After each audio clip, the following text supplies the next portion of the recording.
Shamu, who you're seeing in the pool this morning. She'll be up in a minute there. She was born to a killer whale named Candu, who you just saw there, last September. It all took place at SeaWorld in Florida.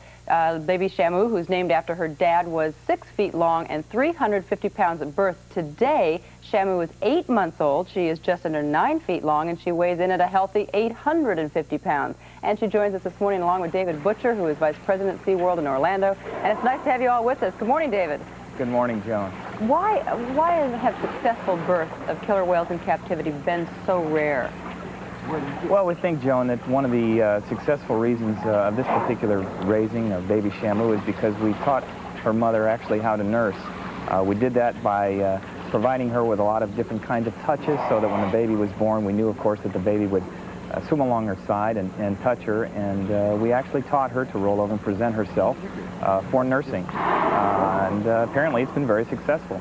And as I understand it, Mom also taught her how to tease. Oh, that's right. At about 3 months of age, Joan, we found out that the baby was starting to have her teeth erupt, and she started chewing on her mother's pectoral flippers and on her tail flukes. And after a while, I think the mother became a little irritated with this, and she turned around one day and stuck her own tongue out and started chewing on it.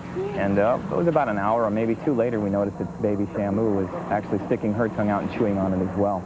It's interesting to watch these animals learn, and that's one of the things that we feel is very significant about this birth. We're able to watch and learn more about killer whales, both as a species and as individuals, and of course help them survive in the wild, which is something we consider at SeaWorld to be our #1 responsibility. Now, a lot of people watching this morning might be surprised at just how friendly these killer whales are there with the swimmers. What have you been able to learn by watching little baby Shamu grow?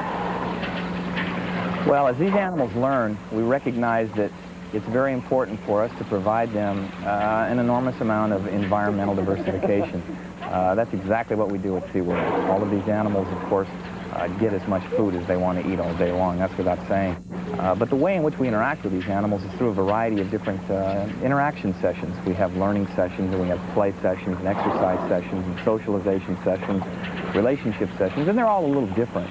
And because of all of these different kinds of sessions, it provides an interaction that allows us to become much closer to the animal. In other words, we become the element of change in the environment. As we become that element of change, they become closer to us and bond a very friendly kind of relationship. We actually become members of the killer whale family. And she really does a lot of mimicking, I understand, of both her mom and of all the trainers around there. What does she eat every day? Well, she eats a lot of mother's milk right now. She just got through nursing, in fact, right before we went on the air here this morning. But she also eats anywhere from 10 to 15 pounds of a variety of different kinds of fish each and every day. She just started eating that much food. She first started eating whole fish at about 3 or 4 months of age. Well, she seems to be having a lot of fun out there with Mom and with your swimmers. Thank them for us. And thank you. And there's Shamu, little baby Shamu right there. Oh, she's a sweetheart. She is, and it's a great thing to be able to come down there and join in the fun. David, nice to see you. Thank you very much, Joan. It's a beautiful morning in Orlando right now, so come on down and see us. You better believe it. All right, we'll be back in just a moment. Stay with us. Tomorrow, Victoria.